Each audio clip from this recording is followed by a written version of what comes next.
Live Before Lock. We are sponsored by SuperDraft. Pete, how you doing, man? What is going on? The day is finally here. Super pumped to get into this card with you guys, and I'm happy to answer any question. I know Jason's pumped as well. I got 3 title fights here, man, so let's get into it.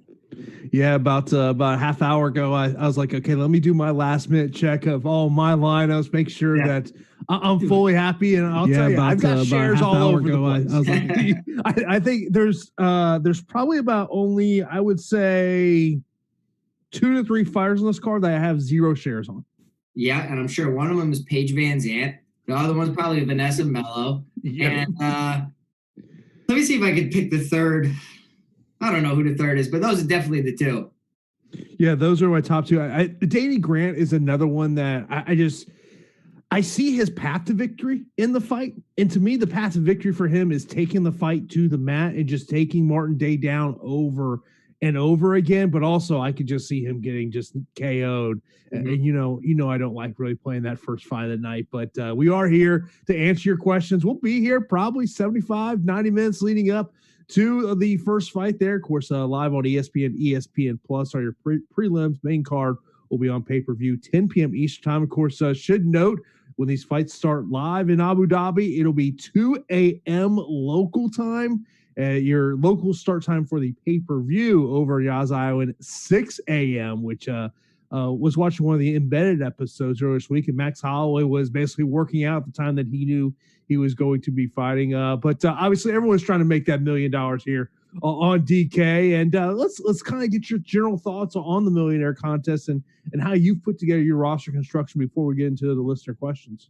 Yeah, so obviously people are going to prioritize the 3 title fights. I mean, because of the potential of going into the championship rounds. If the Usman Masvidal, Volkanovski, Holloway, Jan Aldo fights don't reach the championship rounds, perhaps you don't need them. But I think the safe approach is to definitely have 2 of them. And, the most common build will be 2 favorites and 1 underdog. And that underdog is probably going to be Max Holloway. So for me, I'm trying to get as much of the title fights as possible because it's not like you have crazy finishers in it and you have tough, close fights.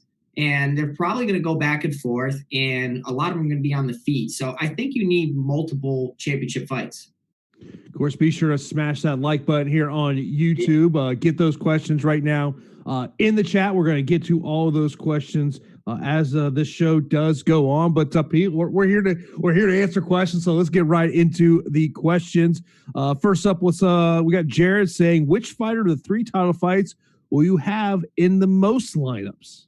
Okay, so I don't know about you, but I got Usman overload. Like I have him everywhere, and if Masvidal goes out there and KOs him or is able to defend takedowns or get back to his feet and really start to implement his boxing, then perhaps I'm in trouble. But for me, the safe approach is Usman with his dominant wrestling and his pace. He's shown me he could get 150 to almost 180 fantasy points before. So I like him here. He's not a high 9K option. So at 8,900, if it's a closely contested bout even, I still feel like he can, pay off with that salary.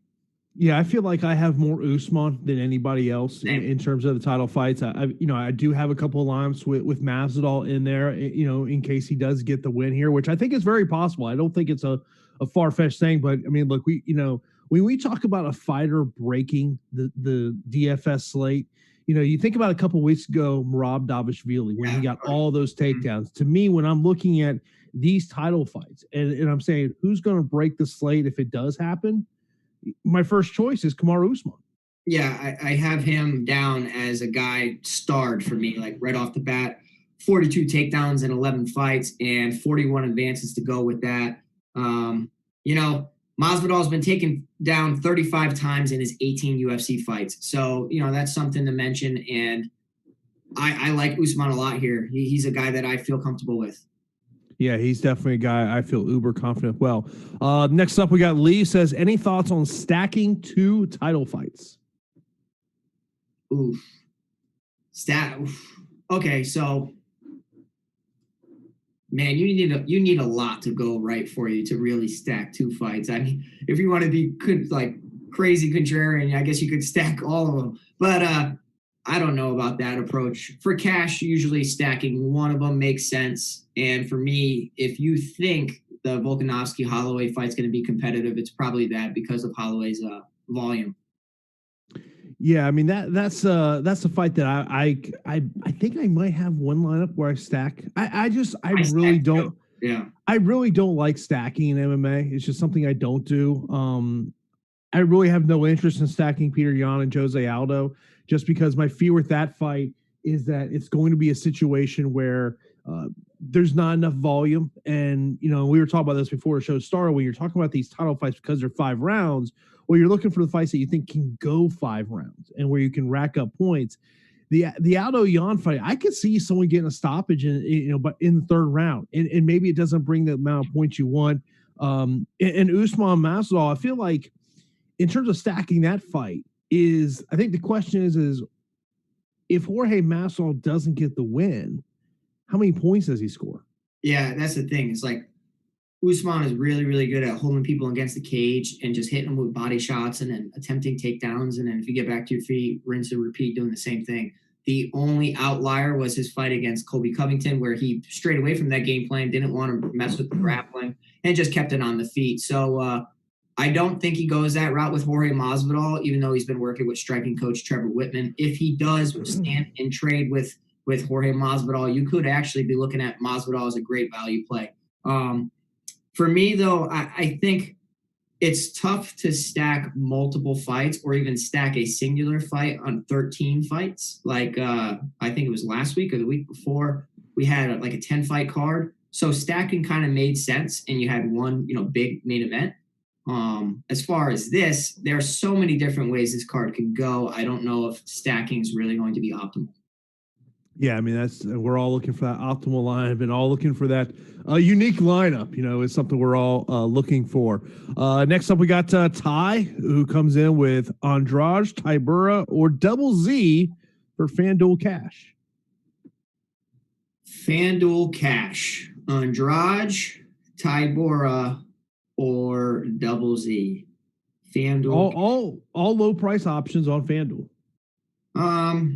Okay. Well, I think for FanDuel, based on the volume, it being a 3-round fight, not a championship fight, I think Andrade could be a little sneaky here because she does throw a ton of strikes and actually goes for a ton of takedowns as well. She's going to need to close that gap against Rose Namajunas. I expect Tybura to out-grapple Maxim Grishin here. Zhumagulov, I think, is going to outpoint Paiva, but it's a 125-pound bout. I don't really know if there's going to be a great score there. Perhaps a lot of volume, but I think in that situation, I go Andrade. Christian, I appreciate your donation in the super chat. He says Double Z first-round knockout. That would be – he's fought legit competition. So I have plenty of exposure to Zhumagulov. Paiva does have a great record of 13-2, but he sits at 1-2 inside the UFC. So perhaps this is a nice spot for Zhumagulov to get a win. Next up, let's go back over to the chat here. Evan goes in 50-50 format. What do you think about Salikov? I think it's safe. I like Salikov if he keeps it on feet. The problem with Salikov is his output, and he's a very, very patient fighter. And he only throws 2.92 strikes per minute, which is a little concerning for me because if he's not going out there and he's not aggressive enough to keep Zaleski off of him, I wonder if Zaleski's going to resort to the takedowns. Even though Zaleski doesn't shoot that much, I don't think he really wants too much standing against Salikov despite his capoeira success. So Salikov's a nice play, but in general, I'm a little underweight on that fight. A lot of people think it's pivotal. Usually that 8,000, 8,200 fight is. But for some reason, I'm straying away from that a little bit this week, Jason. Yeah, I tell you what, I feel there's 2 fights on this card that I really, in my mind, believe they are fights you have to roster. And that's Volkan and Yuri. I think that someone's getting knocked out within the first 10 minutes of that fight. And Dos Santos and Salikov. Both these guys are finishers. Salikov, look, this is a guy who's just looking to finish with his strikes. I do think Dos Santos could look to potentially get the fight to the ground. Eric says, can we talk about some cash plays for FanDuel and DraftKings? I like Kamaru Usman. That $22 is crazy for Usman, but I like him. I like Volkanovski here. Another favorite. I think he's in a good spot against Max. I think he could go out there and really put a stamp on, acquiring that belt and keeping it for a while. Another FanDuel sneaky spot is Rose at $16, Jason. She's 9,200 on DraftKings and severely underpriced over on FanDuel. She's 16 or 17? 16. Rose. I guess I wrote down wrong in my notes. I had her at 17. I don't, obviously Jorge Masvidal, I like the price on DraftKings. Yeah. I don't necessarily love the price on FanDuel because you're paying the same price for Jorge Masvidal on FanDuel that you're paying for Alexander Volkanovski. Great. Some other fighters that I look at, I think you got to look at Marcin Tybura at $14 and Rosa even at $16. I think the only question of that fight is, will she get the finish? That to me is my only concern with that one. Next up, Jason Miller goes, he's got two questions for us. He goes, need two fighters, Ribas, Bogatov, and Henry. Okay. So I was looking at my exposure and then I kind of went fight by fight and I'm like, all right, who am I unintentionally overlooking? And perhaps I'm overlooking that Santos Bogatov fight. I mean, the real outlier here is Santos' age. He's 40 and he's been, pretty inactive. He has one fight past.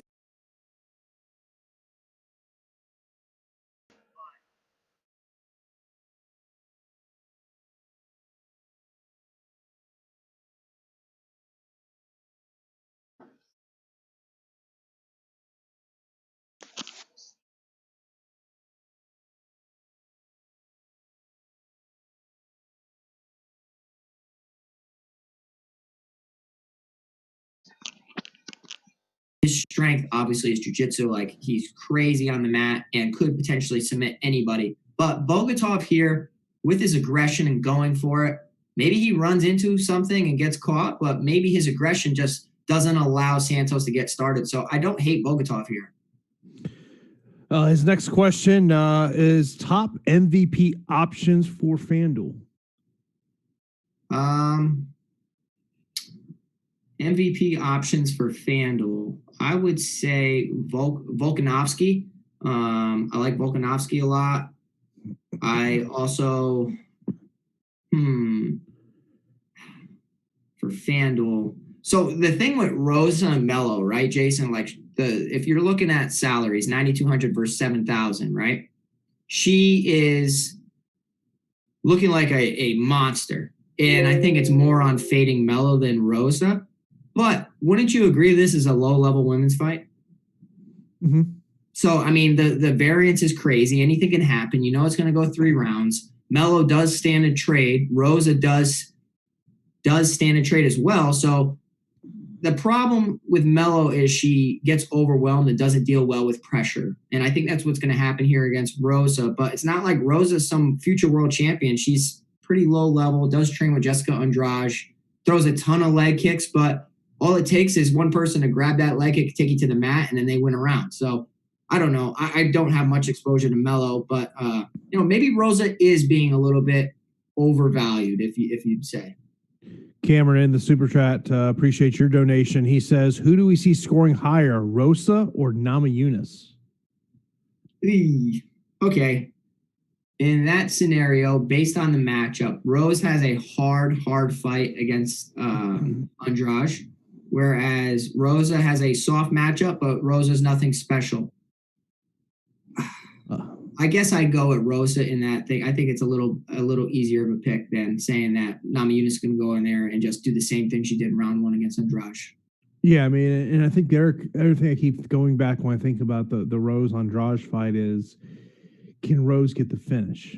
I don't see her finisher being strikes. If she's going to finish her, to me, it's via submission. I could easily see that fight going 15 minutes, and then where I don't at that point I don't love the value on Namajunas, especially at 9,000 on DK.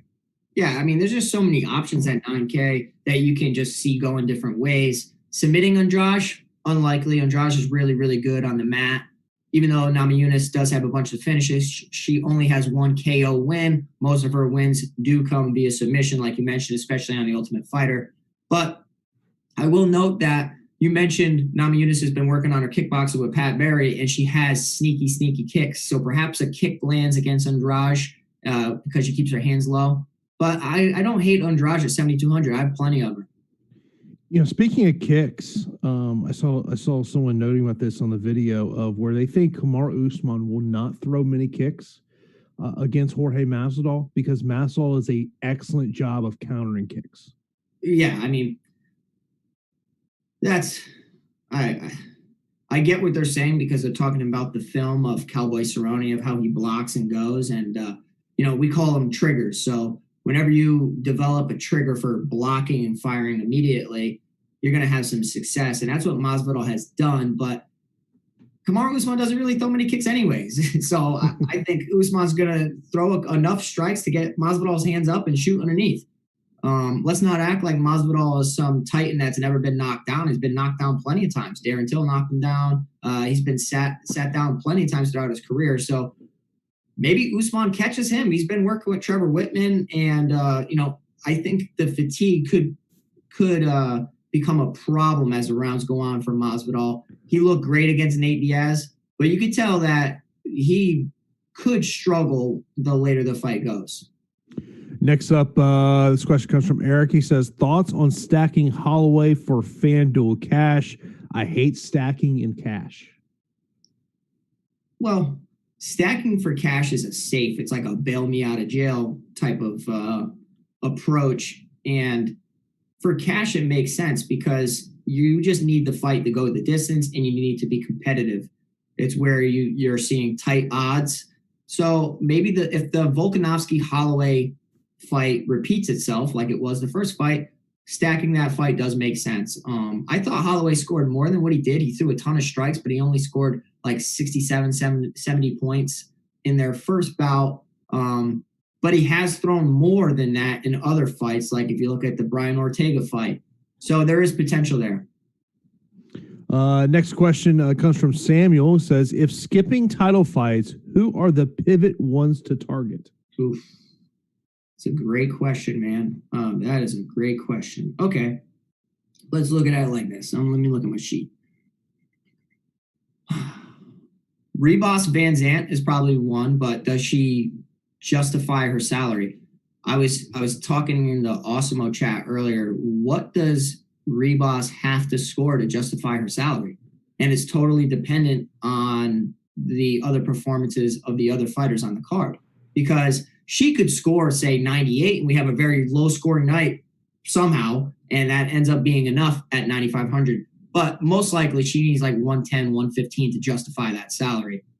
Van Zant's tough, man, and she doesn't necessarily get finished all that much. She does get finished by submission, but perhaps working with her boyfriend has really helped her out.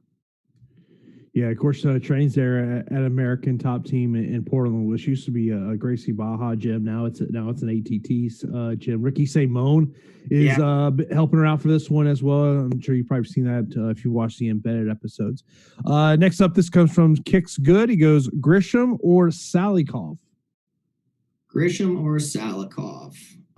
In that scenario, for me personally, I like Salikov based on his knockout potential. Grisham has fought at the 205 weight class for a while, and he's going to be severely undersized here. Yes, he's the same height, but I'm talking weight, thickness, strength. I think Tybor's got it. I think he's going to be able to take Grisham down. Grisham has been submitted in the past. He's on a roll, has a great 30-7 record, has a ton of finishes at 21. I don't have much exposure to Grisham. Do you? I don't really. I mean, my concern is moving up to heavyweight, short notice fight, and I think the value is on Tybura in that fight. I like Tybura. The one knock you could say, right, is that he does lose and drop fights. He is 5-5 in the UFC, but in saying that, he has 10 more UFC fights than Grisham does. He's been in there with Derek Lewis, Mauricio Verdum. The list goes on and on. So can Grisham land that perfect shot? Of course. The more likely scenario is I think the big boy Tybura gets him to the mat, wins the decision. Next up, let's go over to Chandler says Fan Duel Cash Pick 2. Holloway, Rosa, or Ozdemir? That's easy for me. I'm not really backing Holloway. I know that you are. For me, that would be Rosa and Ozdemir. I like Ozdemir a lot. I watched a bunch of fights last night, kind of like again, and also their most recent fight for basically everybody on this card. And Jiri Prochazka has a hard time with leg kicks. Let me say, CB Holloway was lighting him up with leg kicks over in Ryzen. CB Holloway is not a great striker at all, very good wrestler, but it looked like Jiri was limping and about to get finished via leg kicks. I'm not even kidding. Like, his hands are low by his hips. He doesn't have the best defensive tendencies against a guy who's an upper echelon gatekeeper. We mentioned it before.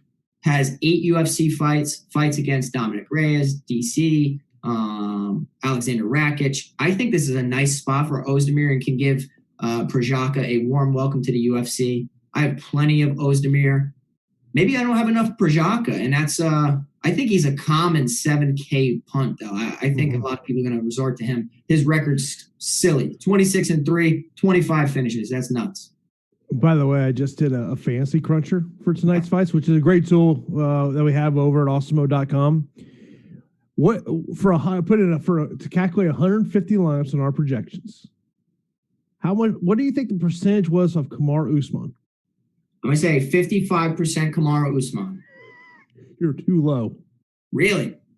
94% of the lineups. See, I think it's because his price is wrong. He should be the 9,500 person on this slate. And then you can talk a little bit about fading him. But 8,900, I think, for a guy that throws 4 strikes a minute, 3 takedowns a fight, averages 113 DraftKings points. Dude, I'm putting him in my lineup. I'm not even thinking twice. Yeah, Max Holloway was 61%. I was going to say Max is definitely, it's going high on one end and low on the other. That makes sense. I mean, and we talked about this on Thursday. Yeah. Because of Masvidal's popularity, of people that are, look, there's going to be a lot of people playing on whether we're talking about DraftKings, FanDuel, or SuperDraft that maybe normally don't play MMA DFS. And because of the popularity of Masvidal, he is going to have a high ownership. Next up, Dan says, is it smart or dumb to stack both Usman Masvidal and Holloway Volkanovski in DraftKings cash?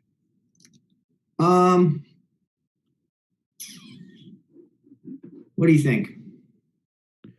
I don't like stacking Usman Masvidal. I don't think that works out for you. I really don't. That is me saying Usman wrestles. I think it's the way that Usman fights that makes me not too interested in stacking that fight. He'll hold you against the cage and just hit you with body shots. The thing that is the X factor in that scenario is Masvidal's striking in the clinch. He's really, really good. Throws great elbows, good knees. I just feel like even though he's been training with some of the top wrestlers, those wrestlers haven't been really throwing punches at him while they're trying to take him down. Usman can really just wear on you with that pace and that aggressive type of approach. 8,900 for him. I like it. If you're going to stack any fight, I think the sneaky stack of the championship fights could be Jan Aldo. Perhaps they both have an uptick. It's for the belt. It's the vacant championship. So, maybe Aldo goes out there and realizes I didn't do enough in my previous fights. I have to win. And, whether you like Jan or you like Aldo, I think that's going to be on the feet for 25 minutes.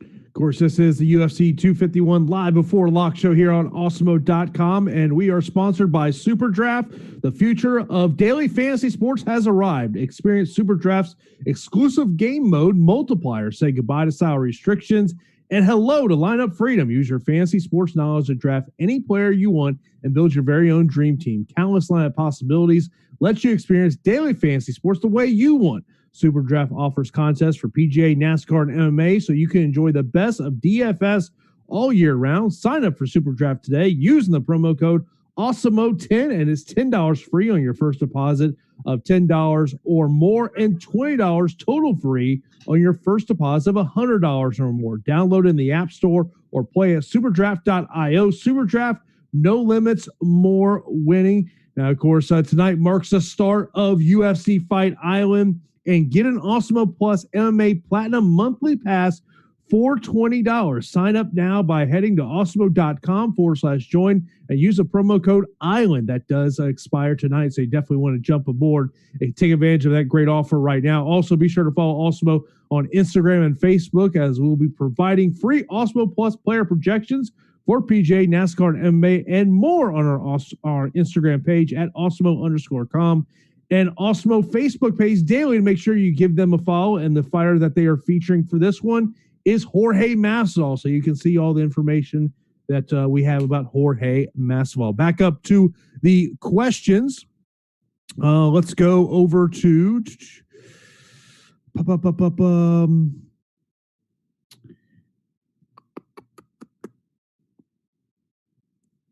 this is more of a comment.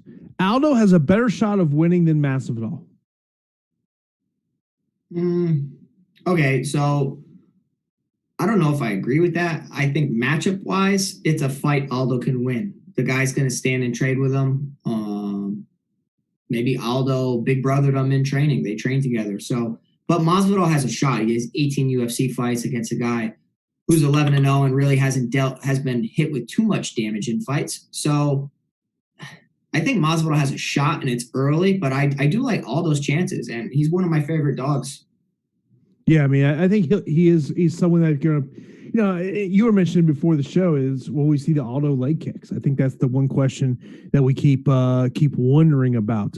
Next up, Ty says, can we go in depth on the Tybura fight? Just keep hearing people talk about his defense being a worry.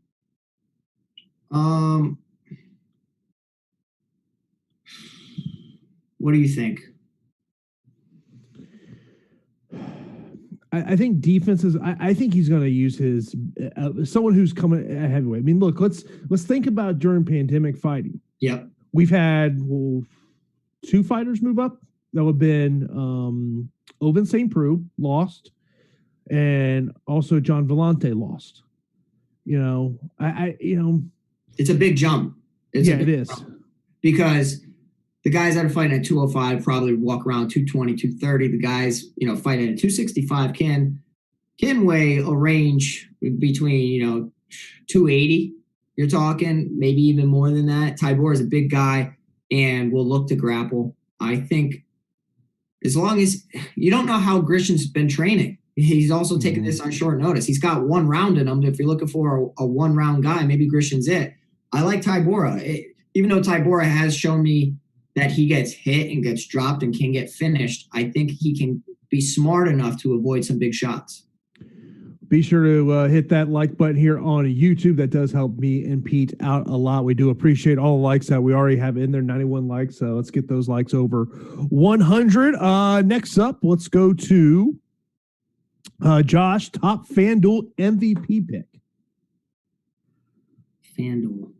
Mine's easy. My favorite, FanDuel. Let's go. It's Usman for me. His ceiling is higher than, to me, anybody else. Yeah, his ceiling's higher. You got to think about striking, though. FanDuel does favor strikes a little bit more, attempted submissions, defended takedowns. I guess I'd go with you on that. Usman. Volkanovski's close. Next up, Zach says, what fighters are you most exposed to? I am most exposed to Usman. Ozdemir might be a second one for me. I have a ton of Ozdemir. I probably don't have enough Jiri because that fight is dangerous and it could be very volatile. And if you don't have the correct side on that, you could be in trouble. Ozdemir, for me, though, I like what I saw on tape. I think he gets it done. Next up, Ryan says, what do you guys think about Henry, and who is your favorite underdog? So Henry was taken down and handled on the mat pretty easily against Dan Ige, but it's tough to compare Amirkhani to Danny Ige because Dan Ige is now fighting in a main event next week against Calvin Kattar. So Dan Ige looks like the real deal, has great jiu-jitsu, good hands, everything. I think that Dan Henry is susceptible to getting taken down and controlled. Americani's finishing ability. He hunts early finishes, but does seem like he fades as the fight goes on. I expect Americani to be able to do enough to avoid submissions and get a decision win here. Would Henry TKOing him? Can I see that happening? Not really. Can I see him catching him in guillotine when he's getting overzealous for takedowns? Sure, I can see that happening. I have a few Danny Henry. I don't hate him, but definitely not a guy I feel confident in. Something we should mention, looking at the prop bets on that fight, this I think tells you what the books think. Yeah. Americani by submission is plus 185. So let's look at Americani's other ways of winning. TKO KO plus 950. Americani by decision plus 220. So they think it's either coming by submission or decision from his side.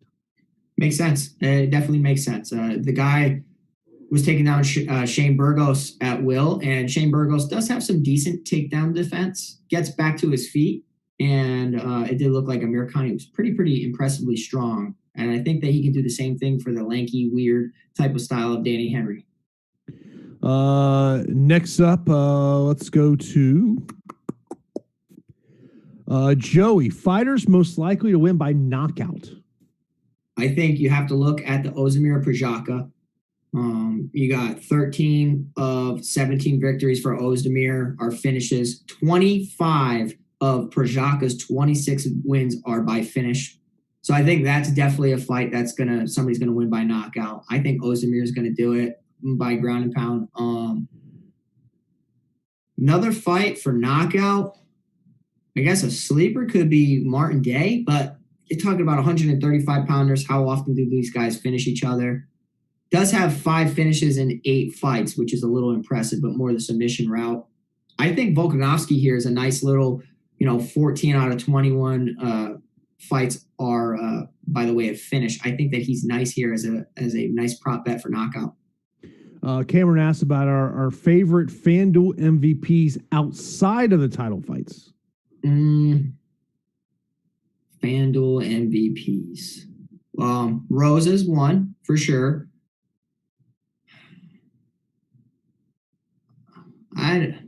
Ozdemir or Prajaka are interesting. I mean, that's the same debate we just spoke of. I like Ozdemir a little bit more than Prajaka. Besides that, I think you'd have to also look at Andrade or Namajunas. Speaking of Andrade, you got a question with her. Aldo or Andrade? That's coming from Russell. Okay, so the thing with Aldo is he has 5 rounds to get it done. The thing with Andrade is she could lose round 1 again and only really have production in 2 rounds or less than that.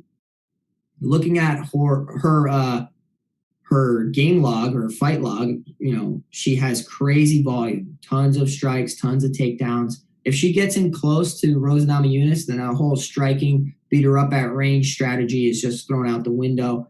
And I think that she can do whatever she wants to Rose Namajunas. So I don't think you can go wrong. I think the more likely scenario is Andrade beats Namajunas again, but Aldo's potential at 5 rounds, I really like it. Next up, this comes from Anthony. Would you take Jan and Holloway or Volkanovski and Aldo? I have Volkanovski and Aldo and probably too many lineups, Jason. I do. I'm not fading Jan. Like, as much as I like Aldo, I'm not fading him. Like, I'm going to have exposure to Jan. I just think the 6,900 price tag is a little too cheap for arguably one of the best pound-for-pound fighters ever. Has he lost the step? Sure. Does he throw leg kicks anymore? No. I've been asking him to throw leg kicks for the past 6 fights, and he hasn't done it yet. So why is he going to do it now? But he also trained with Peter Yan, and I know it was like 4 or 5 years ago, but the coaches said at every single round they trained, Aldo handled him pretty easily. So take that with a grain of salt. I do like the Aldo-Volkanovski pairing, though. Terry asking about Yuri says, can his debut be a good one? If he wins, he'll be in the optimal lineup. Yeah, I mean, but talk about a tough debut.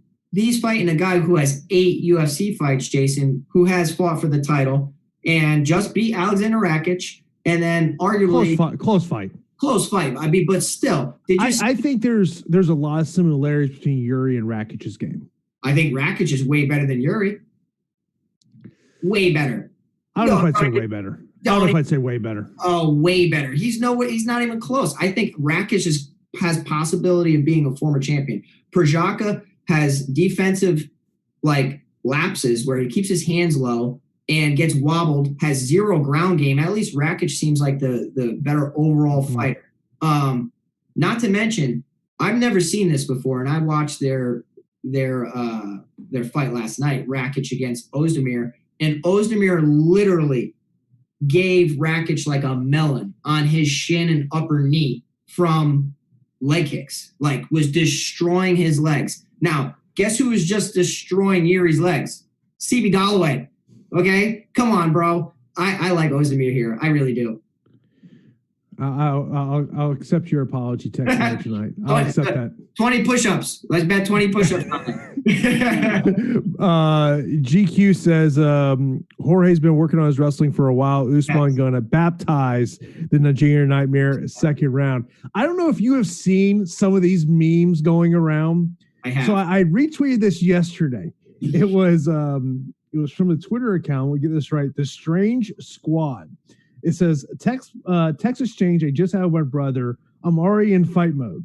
So his brother goes, by the way, the baptism thing is on Saturday at 11.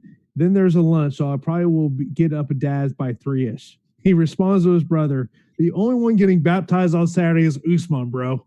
Yeah, hey, I think it's pretty funny how everybody's, so interested in this fight and has put more eyes on the sport, which is great. And, a lot of people are tuning into this fight. You guys, thank you guys so much for tuning in. I think Usman's going to go out there and just outclass him, despite Masvidal working with, Bo Knuckles and all the amazing wrestlers that have been coming down American Top Team. I think it's different when you're under those lights. Here's the question, though. If Usman can't get to the ground, does he win? No, he doesn't win. I don't think he wins if he can't get him. Well, if he presses him against the cage, he's going to win based on just, control. But I think the more likely scenario is when he takes him down, not if. Yeah, I think that's a likely scenario as well. Be sure to hit thumbs up here on YouTube. Let's get those thumbs up over 150. Really do appreciate that. Next up comes from Daniel. Top 2 to 3 most upside, lowest owned on DK to roll through core builds, etc. Top 2 to 3 upside. I mean, look, we've talked about Kamaru Usman. His upside's huge. If Holloway wins, I think his upside is huge. Other upsides that could be big. Dos Santos Salikov winner. Yeah, I get that. And I think that's the common pick because between them, they have 31 finishes, which is crazy. But sometimes when you have two amazing guys, they negate each other a little bit. I think a fight. What are we not talking about, Jason? What are we not talking about?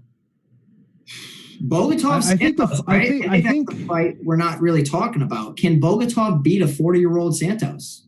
I think that's somebody that I need a little bit more exposure to. I think there's 2 fights we really haven't discussed a lot about. Santos and Bogatov is one. Paiva and Double Z is the other. I don't have any Paiva exposure. I think the concern with Leonardo Santos is this.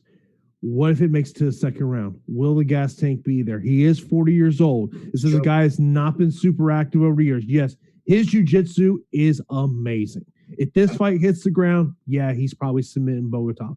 But, can Bogatov use his power wrestling to help that out? Paiva missing weight, that becomes a little scary, So now you look at 7,500 for Double Z, he does become an interesting play. Yeah, I mean, Zamagalov has great wins outside the UFC. Ali Bogatinov, Tyson Nam. So he's faced legitimate fighters. It's not like he's a can crusher. So Paiva here at 19-3 only has 7 victories via stoppage, which is crazy. Like that's a bad ratio. Zamagalov might just be a little too quick for him. It's a 125-pound fight. The thing with Zamagalov is he's so tiny. Maybe Paiva is using this for his grappling advantage. He does have good jiu-jitsu, but I don't know. I'm fading Paiva a decent amount, and I think it's because of his price tag, $8,700. So many good options around that area. It's like, I don't really feel confident in Paiva. Paiva and Santos are people like 2 fighters that could be severely overlooked. There's a question related to that fight from King. He says, so Paiva weighed 3 pounds heavy. You think that gives him advantage in the fight? And he also says that Amir Khan looked like he had a bad cut. What do we think? Well, okay, so Max Holloway looked like he had a bad cut as well, but he looks like that every fight. Amir Khan, he looked okay. As far as Paiva, 4 pounds in a 125-pound fight could actually make a difference, especially if he decides he's going to grapple. I think that'd be the smart decision here. But even if he grapples, Jason, right, does he do enough to get it done? The guy only has 7 finishes. I don't know if he really, justifies that price tag of $8,700. Thanks, Sam, in the super chat for your donation. He says, if fading all 3 title fights, which fights should we target to make up for them? It's so hard to say. I don't think you can fade all 3 title fights. That is tough to me to do. I mean, look, you would be contrarian. Yeah, you're going to be contrarian. Okay, so let's think of this in like a microscope, right? How could that work out? That could only work out if every title fight doesn't reach championship rounds, right? Am I correct on that? I believe I am. Like if it reaches championship rounds, that strategy's out the window. Say each of those title fights end within the first 3. Then it's all fair play to the whole card. Wouldn't you agree? But what's the likelihood of that, Jason? Like there's going to be one that doesn't, and it's going to mess you up. So fading all 3, try it. I guess. I don't know. Here's the thing: if you fade all 3 of the title fights, who's your punt play? Because look, you can look at those 3 title fights and look at every one of the underdogs as a punt play. You're gonna stack the middle. You take them out, you're gonna stack the middle. Your whole lineup's gonna be within that 77 to 8,800 rather price range, which is definitely contrarian. I mean, if you want to throw one lineup in there just for the heck of it, I don't. That's hard though, because then you got like priced up fighters in Ribas and Rosa. But you're gonna avoid them too. You know what I mean? You're gonna run out of options. Yeah, I mean, I think if you want to be super contrarian and you don't want to do the title fights and you want to pump play, put Paige Van Zandt in there. Look, I don't think she's going to win. It would be contrarian though. It would be contrarian. Yeah, contrarian is right. But I also think she might not score well, even in a decision win. I don't think so either. I think Van Zandt. Oh, sorry. So look at this, right? I wrote down a few prop bets that kind of like piqued my interest. Van Zandt decision. What do you think it's at? I'm gonna say plus 350. Plus 1,100. Woo! Woo! In a female bout, right? Where it's very close, tends to go to the decision. You got $5, bro. Throw $5 on that. I don't think that's gonna happen though. No. I don't think it's gonna happen. The thing with Ribas is she's 9-1, 3-0 in the UFC. She's taken out some top people, but has she really faced adversity? What happens if Paige puts her in a bad spot? How does she respond? Here's a good prop bet on that fight. Ribas wins in the 3rd round plus 1050. Oof, my gosh. Talk about odds. That's just going to tell you that they expect a Ribas decision for sure. Look, Paige, we've seen it in all of her fights. She can take a punishment. She can. I just don't think it's good fight. I mean, also you're talking about, Ribas fighting at 125, not 115. I think that plays into that as well. Next up from Matthew goes, who your guys lean towards in the first fight? It is one I don't have a lean on. I like Martin Day overall in the fight. My concern would be is Davey Grant just takes him over and over again. And Davey Grant could be a sneaky play. I like Davey Grant as in a few lineups at 7,700. Martin Day's overall game, though, for me, looks like a better complete martial artist than Davey Grant. Davey Grant looks like a guy just desperate for takedowns and gets hit a lot. And the thing is, Martin Day threw 100 significant strikes in his past fight. Say he does that, okay, doesn't get a finish, and he scores 80 or so points. He's not optimal. Grant's an okay punt, not one of my favorites. Comment from Adam in the chat, and let me get your take on it. You're not going to win the millie by stacking. In GPP, so GPP is tough to get away with stacking with a 13 fights.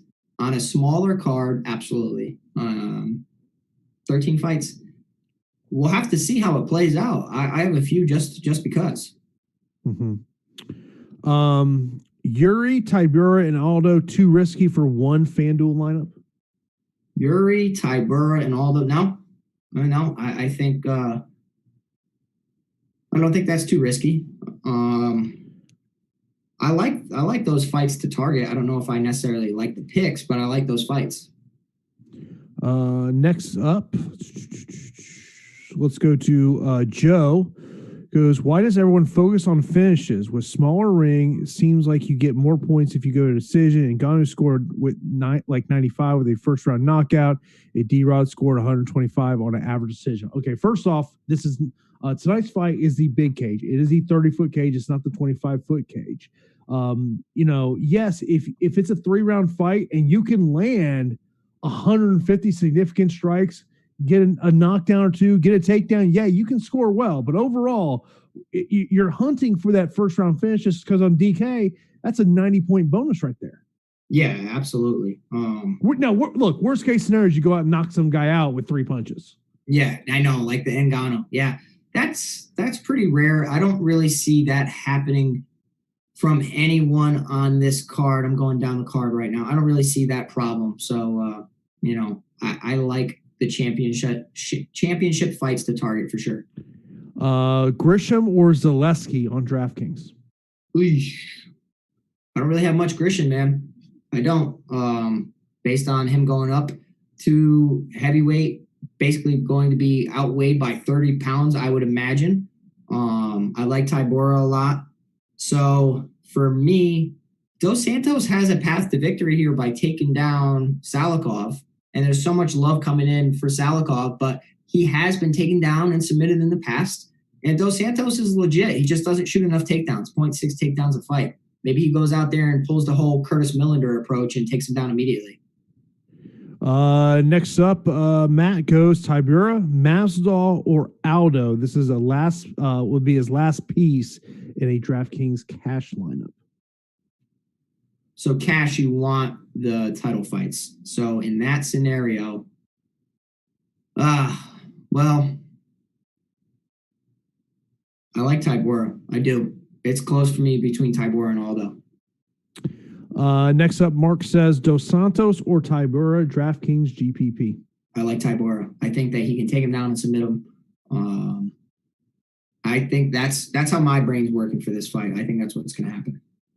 You being the fighter, you can really address this question. Terry says, will Bogotov's wrestling be able to handle the BJJ of Leonardo Santos? So whenever I look at film on Bogotov, and Bogotov is very eager to get going and somewhat sloppy. So whenever you have a sloppy guy going up against a technician, you have to worry about getting caught in some submissions or some sticky situations. And I have seen Bogotov in bad situations before. If it hits the mat, Santos is definitely going to be able to scramble well and get into advantageous positions. In saying that, if Santos is on the bottom just hunting for submissions, playing jiu-jitsu, Bogotov's going to punch him in his face and really just eat him up with some ground and pound. So I like Bogotov as a dart throw here at 7,400 based on aggressiveness. You want a guy that's going to go for it in the 7K range, and he's definitely going to go for it. I just think he might be outclassed on the ground if it goes that route. The thing with Santos is his age. How much can he really continue? How many shots can he take? How much longer can he continue to do this at the high level? Bogotov's on his way up. Santos definitely on his way down. Appreciate everyone that's been hitting those thumbs up. Just got over 150 likes on this video. Let's try to get that up to 175. Next up, Sir Dave says, in FanDuel Cash, would you stack Holloway and Volkanovski? That makes sense. And it does for FanDuel because they favor strikers. I like that.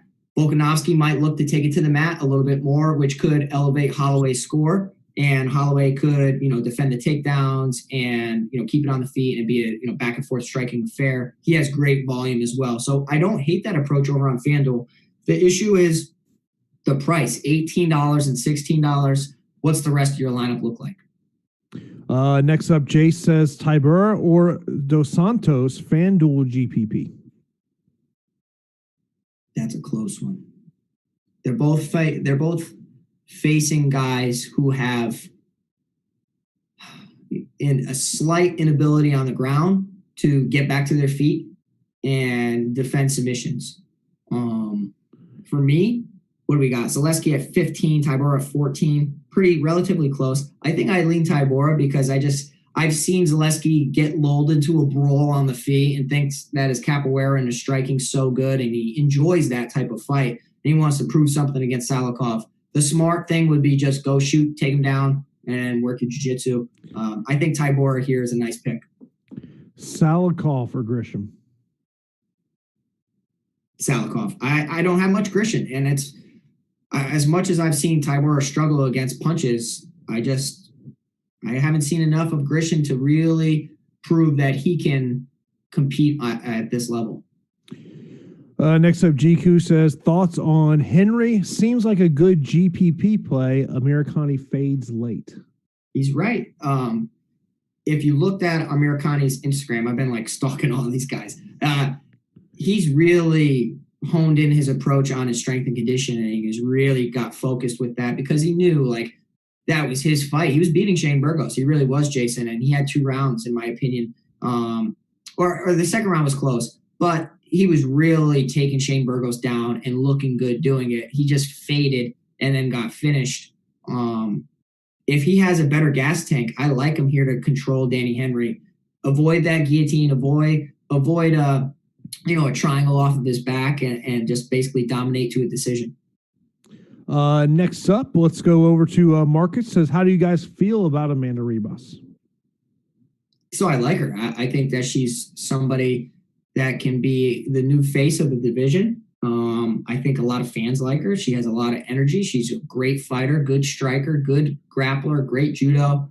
I think she's going to put Van Zandt in a bunch of bad spots. I just think Van Zandt's tough enough to survive for a little bit. And, the price tag $9,500 when there's so many high-end options, I don't know if it's really justified. Next up, let's go to, it says, are we worried about Melo not making weight? No, that really doesn't do anything for me. So they're going to stand and bang, and they really are. They're going to stand there. They're both Brazilian Jiu-Jitsu black belts, and I say that with quotation marks because I don't really know who's going to have the edge there. I would say Rosa would, based on the pressure and the volume. But anything can happen. Melo does have some submission wins. Only 2 out of her 10 victories, though, come by way of stoppage, which is a little concerning. 6 of Rosa's 12 come by way of stoppage. So maybe it helps her to defend takedowns a little bit more, perhaps. Mm-hmm. Edwin says, single entry, 2 must-haves. I think you need Volkanovski or Holloway, which I like Volkanovski. And I think you need Usman. And if people are going Masvidal, that's okay. I have a few with Masvidal as well, but the likely scenario is Usman closes the gap, pins him against the cage, takes him down, rinse and repeat. Joe says, Tybura weighed 30 pounds more at the weigh-ins. LOL, hard for me to see how much that weight works out. You push that weight on your opponent. And you work it down. Yeah, absolutely. So I think that the weight could definitely be a problem for Grisham. I really do. I think Tybura is a nice pick here. Ian says, what fighters do you think will be higher owned in higher stakes compared to lower entry GPPs? I think Amanda Ribas might be owned a little bit higher in the higher stakes games based on the odds, based on what they've seen from Ribas, how she looks awesome, and how we've seen Van Zandt struggle. And I think the ownership, too. They think that they could have a nice little leverage play there at 9,500 of somebody who could get them 120 points. I think Usman will be very popular. You might see a little bit of Holloway. I don't know. It's tough, but I definitely think Ribas will be elevated in the higher stakes games. The question, is the Usman fight a better risk to fade? I can't fade that fight. And the reason I can't fade that fight is, say Merab Dvalishvili was in there, right? Let's say, all right, let's do this little comparison. Merab Dvalishvili in there against Sugar Sean O'Malley, right? Striker grappler. I got to go with the wrestler in that situation based on the 5 rounds. Like, I'd be tough to fade. Mm-hmm. I would need that fight, whether I'm taking O'Malley or I'm taking Dvalishvili. I feel like I need Usman or Masvidal. So for me, I like Usman a lot. By the way, Sean O'Malley said on social media today that he has signed a bout agreement for August 15th against Chito Vera. Yeah, I love it. I love Sean O'Malley. I can't wait to see him fight again. And I think that fight is a great stylistic fight for him. It's not, you're not fighting a wrestler who's going to take him to the ground. Definitely something, obviously, as we're speaking of Marlon Vera, who has a win over Marlon Vera on this card, Jason? Davey Grant. Davey Grant, bro. How does Davey Grant have a win over Marlon Vera? That blows my mind. So that goes to show you, right, that as nice of a style that Martin Day has, he might be this new shiny toy that people are looking at, has good striking, looked good in his past performance, dropped the decision. But Davey Grant has a win over Marlon Vera. So he's definitely been in there with some tough competition. Pierce says, is Dos Santos versus Salkov going to be in the optimal lineup? I don't know. Initially, I say yeah. Usually that 8,000, 8,200 fight always is, or pretty close. I think it's going to be a back and forth. They're both patient, though, and that's the issue. It's almost like they admire each other's work or their own work. You know what I'm saying? Where it's not like I'm going for the kill right from the bell. It's like, all right, I'm going to throw a combination. Now let's see what you got to answer that. I'm fading at a little bit. Kareem says 2 must-haves for me is definitely Usman and Ribas, and then Anthony fires off with 2 must-haves outside of the title fights. 2 must-haves outside the title fights. Well, you need an Ozdemir Prajaka fight. I like Ozdemir quite a bit. The problem with Ozdemir is he sometimes just doesn't throw enough. Another fight you might need. The Grishin Tybura fight, I think that I like Tybura here at 7,900. He could get cracked with a shot and, prove me wrong and get dropped. But I think the 30 pounds, man, you're talking about a significant size advantage. Yeah. Who scores more, Volkanovski or Rose?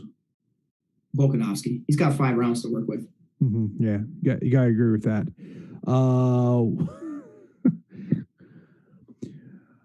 Would you stack Rosa Mello FanDuel GPP? Bro, I think I have a lineup stack in this fight to be super contrarian, okay? And I know that sounds wild. I have one, and the reason I have one is because they're so similar. And you're talking about Rosa, who she threw 11 strikes per minute, but also got hit with 11 strikes per minute. She throws a ton of leg kicks and literally stays in front of her opponent. And guess what? Mello does the same exact thing. It's like phone booth fighting, and they might literally stay on that middle graphic and just not move and just throw at each other. So perhaps that's a punt that could end up working out. I did that lineup thinking it's not going to work out, but I just said, what the heck? I'm stacking that fight for 1. Santos, Paiva, or Amirkhani? Santos, Paiva. I think Amirkhani. I like his potential of takedowns. Maybe he adds a little bit more significant strikes. He does hunt finishes. Santos a little too patient for me. Doesn't really throw too much. Or Paiva. Paiva's a guy. He's got pop though. So as a 125er, he does have pop, and he has looked better. I just don't know. I'm not too fond of him. Would you? Myron mentions that Amirkhani is so undervalued on DraftKings. Say that again. I'm dying from the chat right now. Amirkhani is so undervalued on DraftKings. He could be, and he's kind of lost in the shuffle at 8,600. Next up, Spencer. I guess this has to be a question for you. He goes, "Do you not like Jan?" I like Jan. I have him in a few lineups. I like his potential. Trust me. Like my girlfriend and I were watching the countdown, and a bunch of highlights and a bunch of his fights, and she's like, he's good. I'm like, yeah, he's good. He's very good. It's just he's green in regards to elite competition, and it's hard to say how a fighter is going to respond, when they're faced with elite competition.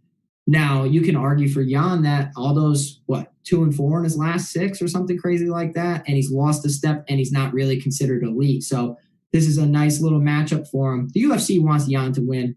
They want Jan to win to market him. But I like Aldo here. Next up, Myra says, who do you guys think is overpriced on DraftKings, Ribas or Namajunas? Ooh. Now, I like Ribas, but 9,500 is a little ridiculous. Well, I really think that's ridiculous. I think she should have been like 8,700, 8,800. 95 should have been for a title fight. Next up, let's go over to Anthony. He says, Rosa, Rose, or Ribas? Rosa, Rose, or Ribas? Ooh. Chick fights. Hard for me to truly get behind Rosa when I know that she's really like a part of that low level competition. I do have plenty of Rosa. I think I can get behind Ribas though. I look at her and I'm impressed, and the tape doesn't lie, and she looks like she could be a part of that division and, challenging for the title in the future. Double Z or Grant FanDuel GPP? FanDuel. I don't know if I put them in my.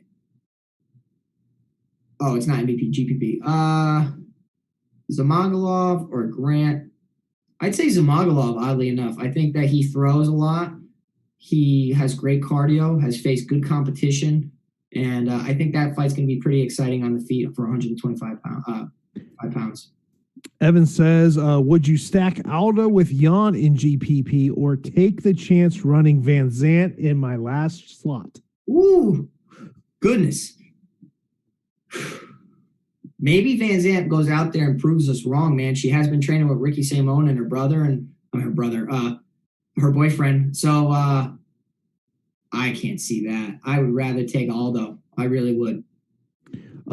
Grant or Andrade Cash? Grant or Andrade Cash? I'll go Andrade based on output, because even if Davey Grant wins, does he really score the best? I know you're big on Ozdemir, but someone brings up in the chat, Ozdemir hasn't seen this type of power in a couple of years. I don't know. I don't know if I agree with that. I think Rakic hits harder. And I know that we got 20 push-ups on the line, and I can't wait for you to be wrong. Yuri and Rosa or Ozdemir and Tybura FanDuel GPP? Yuri and Rosa or who? Tybura and Ozdemir. I like Tybura and Ozdemir.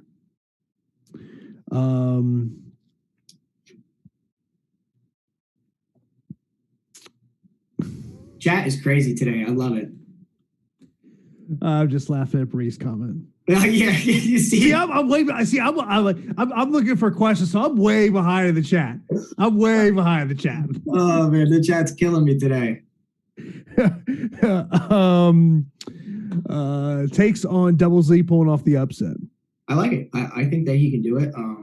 He's relatively on a similar skill level of Paiva, and he's faced great competition. I think that he's a nice little bet here at 7,500.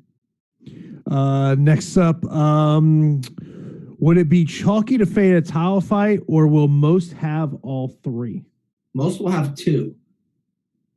No, most will have three. A lot will have two. Fading all three is insane.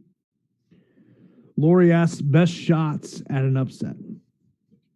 Zamagalov's a good one. Let me find my upsets. Man. Andrade is another one. Aldo. That's about it. Grant maybe too. How do we feel about a Marcin Tybura knockout? Not good. Not good. A Marcin Tybura submission, though. Listen, this little prop bet, and he's really good on the ground, and he trains with some good people as well, and he's huge. Plus 700 for submission. I like that. I think that's possible. Has Tybura got a submission win in the UFC? Outside the UFC, he has a lot, and he does have good jiu-jitsu against a guy who struggles with, grappling. So I think that's something you can look at. Double Z or Aldo in DraftKings GPP? GPP, I would say Aldo because he has a potential for 5 rounds, but also getting a finish. Ty, this is on FanDuel. Yeah. So you got Santos or Salikov. Okay. Ribas Tybura or Usman Andrade. So you're taking either Santos and Salikov. Okay, so I'll say Salikov. Ribas and Tybura. Ribas for upside. Usman Andrade. Usman. Salikov, Ribas, Usman. Next up.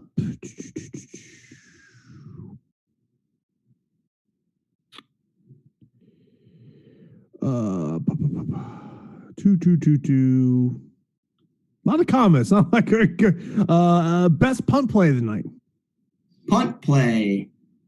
I guess best punt play for me would be Jose Aldo. I guess most insane punt play would definitely be Van Zandt. Salikov or Dos Santos GPP? I'd say Salikov based on knockout potential. Justin, Aldo is not good for fantasy. I would agree with that. He has not, and we talked about that a little earlier. It's that concern of, will he have the output? Especially if you're talking about a 25-minute fight, will there be enough output? I'm hoping that, because I do have Aldo with some lineups, is that we see those leg kicks. I don't know, man. I've been calling that for quite some time now. But I don't think he needs to go that route to get a finish over Peter Yan. And I've seen Peter Yan get rocked and a little bit stumbled by several fighters that are on Jose Aldo's striking level. So if Jose Aldo brings that Hanato Moicano, Jeremy Stevens type of striking down to the 135-pound division, you could be looking at a nice little pick here at 6,900. Higher upside, Double Z or Bogatov? If Bogatov wins, I'm guessing it's a stoppage. Double Z is probably just going to get a decision win with a lot of output. So I think for GPP, the pick in that situation would be Bogatov. Matt says, talk about missing weight. Our thoughts on how much that really affects the fights. Depends if it's grappling. If the fight is grappling heavy, then it definitely affects it. The heavier guy is going to weigh on him and cause a little bit of fatigue for the other fighter. But also in saying that, if a guy is weighing too much, say a fighter miss weight, is it due to injury? Is it from a bad weight cut? But in the Tybura fight, it's just the fact that he's a true heavyweight and Grishin's a light heavyweight. There was a question from Douglas, because why is Ribas getting so much money? Now, when this fight opened, she was a 3-1 betting favorite. Yeah. And the betting public just torched the line. I mean, I want to say within the first, couple hours, it was already up to minus 450. And then it just kept working more and more. And now, you're a 9-1 betting favorite. So it's the public that has made her. And a lot of that is just because of, the thoughts on Paige Van Zandt and Amanda Ribas. There's people who do believe the ceiling in terms of where Amanda Ribas can go in the UFC. Obviously, her goal, she wants to be a double champ. She wants to be a champ at 115 and 125. So, look, to me in that fight, I think the question is, does she get the finish? Yeah, she looks like maybe too much too soon, but she really does look a little similar to Amanda Nunes, like the style. Good jiu-jitsu, good boxing, good aggressiveness, good throws. Maybe she has to face some adversity to really become elite, but I do like her here in this spot. Holloway, Masvidal, or Andrade? Holloway, Masvidal, or Andrade. I like Andrade in that situation. Next up,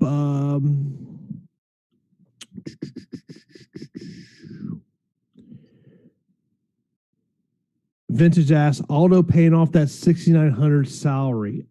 If he wins, I think he can. If the reason I like Holloway more like Aldo is I feel confident that even if Holloway can't get the win, he's going to land 150 significant strikes. Maybe. 120. Yeah, that's probably more logical. The problem is, like, Max Holloway starts to he realizes, like, he lost that fight in the scorecards, right? And he needs to go out there and put out more and get more aggressive. In doing that, you're running into the power of Volkanovski. So, and he definitely has power, and Max has been hit 541 times. I keep saying it in the past 4 fights. I think I could see Volkanovski dropping him and finishing him. For Jose Aldo, 6,900, basically bare minimum salary. Say it goes 5 rounds. Peter Yan's very patient. Say Peter Yan gets the decision, right? Scores 93 points or something like that. And Aldo scores 60, 70. That's okay for that 6,900. That's not bad. Yeah, no, I agree with you there. Ribas or Rosa? I would go Rosa more than Ribas. And it's just merely because of salary. Okay, I'm going to go with the skills of Ribas. Rosa, low level, fight. But what have you seen from Melo that shows that she can really compete at this level? I think that's another good pick as well. I don't think you can go wrong there. Dylan says, what do we think about Andrade paired with 2 main card fighters instead of 3 without Andrade? I did that in plenty of lineups. I'm trying to get Contrarian, and if you don't have a Contrarian lineup, you're not going to get into the green. So that's why I did that. Do I think you need all 3? You might. But I did that pick 2. For me, I did a lot of Volkanovski, and I did a lot of Usman, and I did have a lot of Andrade to go with that. That was like a nice little core 3 that I went with. Franklin says, who do you think of Usman, Volkanovski, Jan, Ozdemir, who to end it with? Well, I'd have so to that's 4 guys, so you have to get 2 more. I'd have to do the math on seeing who's available. So basically, you're taking the three favorites in the title fights. Okay. So then you got Ozdemir at 8,400. I mean, you got to go with some low price options. Okay. I'm going to do this for this guy. Hold on. Because I can't do, that's a lot to throw at me right now. Okay. What's he got? Volkanovski. So you had the three favorites and Ozdemir. Volkanovski, Jan, Ozdemir. All right, so you'd have 7,150 left for 2 spots. You don't really have much options. Yeah, I mean, say I'll take Andrade, right? Because I have to. Then I have Holloway, Melo, Aldo, Van Zandt. I guess in that situation, you stack that Volkanovski-Holloway fight, right? That makes the most sense. Yeah. No, I'm with you there. Santos or Murakami, DraftKings single entry. Santos will be one of the lowest owned fighters on the entire card. If you're looking for an ultimate leverage play, 8,800 Santos, look his way. Has great jiu-jitsu. I like Amir Khani, though, at 8,600 discount, good takedown potential, good sub potential. How valuable is playing both Holloway and Aldo together?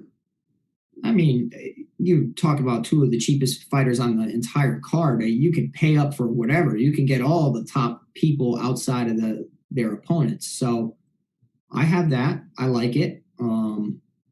Is it optimal? I'm not sure.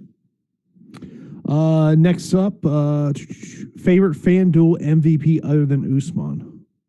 FanDuel, I would say Rosa is nice at 16.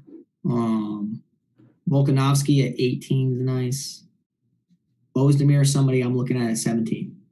Of course, this is the UFC 251 Live Before Lock show, and we are sponsored by SuperDraft. The future of daily fantasy sports has arrived. Experience SuperDraft's exclusive game mode multiplier. Say goodbye to salary restrictions and hello to lineup freedom. Use your fantasy sports knowledge to draft any player you want and build your very own dream team. Countless lineup possibilities let you experience daily fantasy sports the way you want. SuperDraft offers contests for PGA, NASCAR, and MMA so you can enjoy the best of DFS all year round. Sign up for SuperDraft today using the promo code Awesemo10, and it's $10 free on your first deposit of $10 or more and $20 total free on your first deposit of $100 or more. Download in the App Store or play at superdraft.io. SuperDraft, no limits, more winning. Now, many sports may be on hiatus. Of course, we all know that, but Awesemo Plus isn't. Sign up today for a platinum package, which includes access to all the Awesemo Plus projections, tools, and content for PGA, esports, NASCAR, MMA, soccer, and KBO baseball. You can review your membership options by clicking the Awesemo Plus tab in the upper left-hand corner of the Awesemo.com homepage. Now, of course, you may or may not know, but all the content that we have here, all the video content, is also available in audio form on the Awesemo podcast channels. And be sure to check out the pin tweet on the Awesemo_com Twitter handle for a chance to win Awesemo Plus monthly pass. It gives you access to all the premium content, tools, and projections for Awesemo.com for 30 days. All you have to do is subscribe to the Awesemo podcast channel, leave a 5-star review with your Awesemo username or Twitter handle included. It's that easy. One lucky random winner will be announced this Friday, 8 p.m. Eastern Time. Good luck, or so. We're about 14 minutes away here before the first fight starts. Be sure to hit that thumbs up button here on YouTube. Let's try to get up to about 225 likes. We would appreciate that one. Next question comes from Jace. Melo Ozdemir versus Henry Rosa, Fan Duel GPP. So I only like one of those in each of those situations. Do you have a take that you like both of them? If you told me I had to play one or the other, I would definitely go Henry Rosa. I like Amir Khani in that spot. Yeah. I'm not putting Melo in a lineup. And maybe I'll be ultimately proved wrong, and maybe she shocks us. I just couldn't do that. Only thing that can happen, right? When you're standing and trading, sometimes you get caught with a shot you didn't see coming, and sometimes you get, dazed, and then anything can happen. But the likely scenario is to avoid Melo.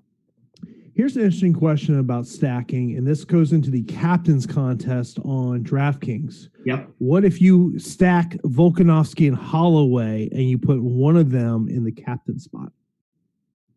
Yeah, you need the victor in the captain spot, obviously. So, well, see, the thing is, if you put, say, Volkanovski in the captain spot, now you're really torching your salary. Whereas if you put Max and it's a close bout, if he loses that, he'll be at least 30 points behind Volkanovski, right? But maybe the lineup construction could work. You definitely need the victor in the captain spot, in my opinion. Any thoughts on doing a lineup with all three underdogs in the title fights? Yeah, I have one. I have one as well.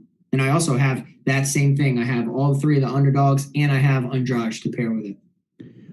David Grant says it's the last piece is FanDuel GPP, Bogatov or Henry? Take a shot on Bogatov.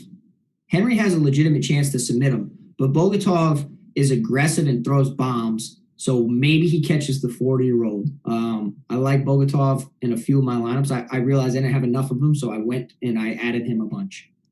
Best underdog picks for the main card slate. Main card slate. So what do we got? How many? Is it Ozdemir and up? Is that it? I believe so, yeah. Well, actually, Ozdemir's on the prelims. Really? Yeah, that's your feature prelim fight. Okay. So I would say Andrade. Yeah, I mean, it makes sense. I think the popular pick is Holloway. Yeah. How do you feel about fading the Jan Aldo fight? I don't hate it. I don't either. I don't hate it. It's a slow-paced fight. Aldo doesn't really have the best output. Jan has mediocre output. Has thrown a lot, but he is priced up. And then relative to the rest of the slate, I don't know if you're going to need Jan. If he finishes Aldo, obviously you need him. But I don't know. I don't hate fading that fight of the three title fights. DraftKings GPP, Salikov, Tybura, or Yuri?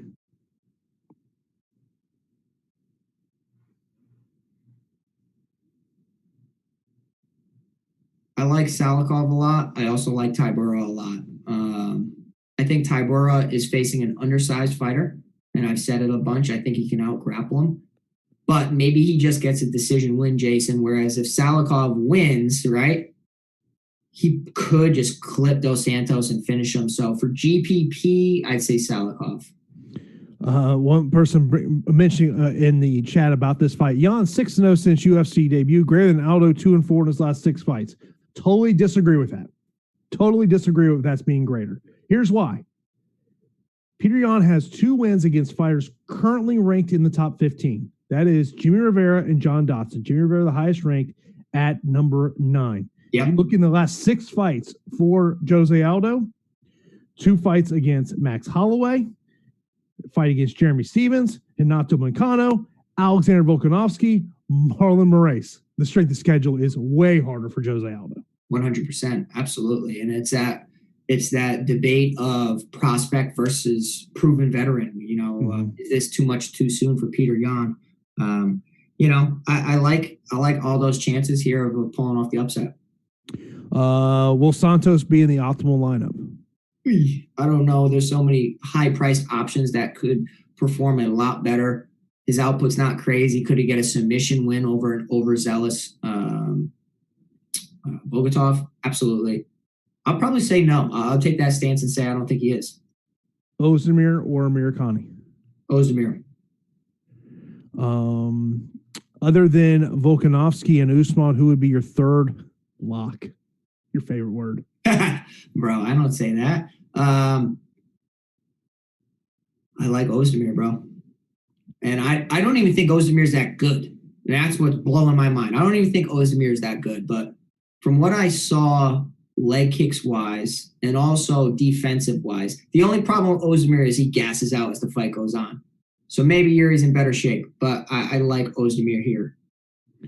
Next up, Grisham or Tybura or complete fade? I don't mind fading the fight. It's not like I have Tybura in every lineup, but I have plenty of Tybura. Andrade or Bogatov? Ooh. Andrade has already beaten Rose Namajunas, so I'm going to go Andrade.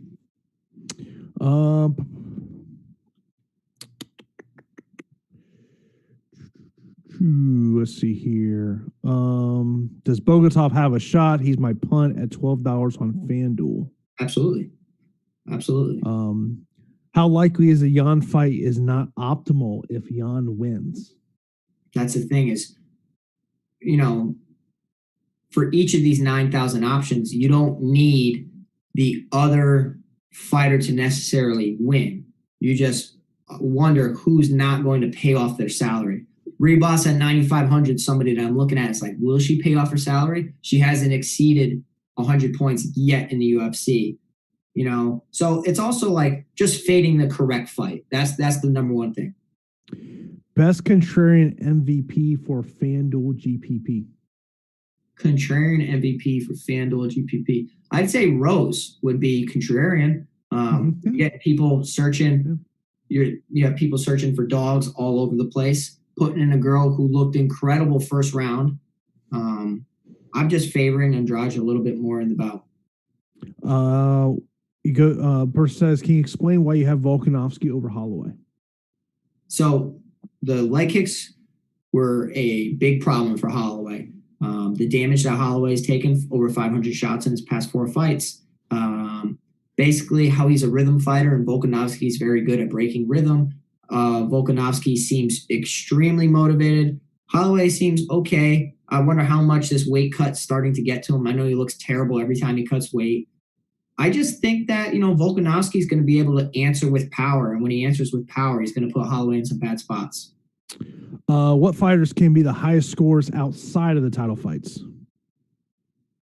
You can look at Andrade and Rose. Ozdemir Prajaka. You could look at... Really, those are the only ones that I'm seeing that are popping. And I think Salikov, Dos Santos, too. Question about SuperDraft. Can you stack Volkanovski and Holloway on SuperDraft? So for those who don't know, Volkanovski 1.2 times, Holloway 1.5 times. Interesting strategy. Very interesting strategy. If it goes 5 rounds, that could definitely work. Myron says, he says off topic, who should Nunez fight next opponent be? I think what you're going to see happen is with her and her wife having a baby. Yeah, I think she's retired. I don't think she's retired. I don't know if she fights in 2020 again. Yeah, and I think it's actually a good thing for the UFC because it allows them to develop a challenger. Makes sense. Yeah. I have a couple prop bets that really stuck off the page for me. And go ahead. I kind of just want to mention them. Volkanovski inside the distance, I think is interesting. And I really think that he can finish Max, even though many people haven't. It's plus 345. If you're looking and you think that Andrade can get it done, an Andrade decision is 325. Carol Rosa TKO is plus 640, Jason. That's pretty crazy. Yeah, there are definitely some prop bets out there. It's a great way to try to, if you think someone can win in a unique way. AJ says, can you give a core 3, 2 studs, and 1 value play? There's plenty of live dogs tonight. How many studs? 2 studs and 1 dog. I'll go Usman, Volkanovski, and I'll give you a different dog. I like me some Andrade and some Aldo, but let's say Bogatov as a potential flyer. Here's a contrarian for MVP. Grisham or Tybura? For DraftKings? Doesn't say? Doesn't say. Oof. I say Tybura. Weight, grappling, submissions in his back pocket. I like Tybura. It's the last piece, DraftKings 8,600, Americani, Ozdemir, or Day? Americani, Ozdemir, Day. Who's most likely to get a finish? Ozdemir. Who's most likely to dominate from bell to bell? Americani. Who's going to have to face adversity and doesn't really have great knockout power, but is facing somewhat low-level competitor? That would be Martin Day against David Grant. So I like all 3 of those options, but for me, it's Ozdemir, and I'm pretty bullish on Ozdemir tonight. Of course, the fights are going to be starting here in another 2 minutes or so. We'll get a couple of last questions in here. Santos or Americani on FanDuel? Americani. DraftKings single entry, Santos or double Z? I'll go Zamagulov. Just want to try to find some questions I've been put in here. Appreciate all the kind words in the chat. Who's your favorite dogs not named Holloway? Aldo. I like Aldo a lot. Who else is a nice underdog? I like Andrade. I do. Outside of that, Zamagulov. Final question: Bogatov or Grant? DraftKings last spot. Bogatov or Grant? I'll go Bogatov based on upside. Grant does have grappling and a big grappling advantage over Martin Day. Just can he be tough enough to not get knocked out and get it to the mat? So for me, I would say Bogatov. And something to mention here before we get out of here, we will be back on Monday for the strategy show for Wednesday's fight night card. That's Calvin Kattar versus Dan Ige. So we will have 4 shows next week: Monday, Wednesday, Thursday, and Saturday. Of course, you can interact with myself and Pete on Twitter. Pete is at Pete the Heat MMA. I am at Jason_Floyd. So that is going to wrap it up for Live Before Lock. Hopefully, wish everyone luck out there. Hopefully, one of our listeners can win that $1 million on DraftKings. Thanks, guys.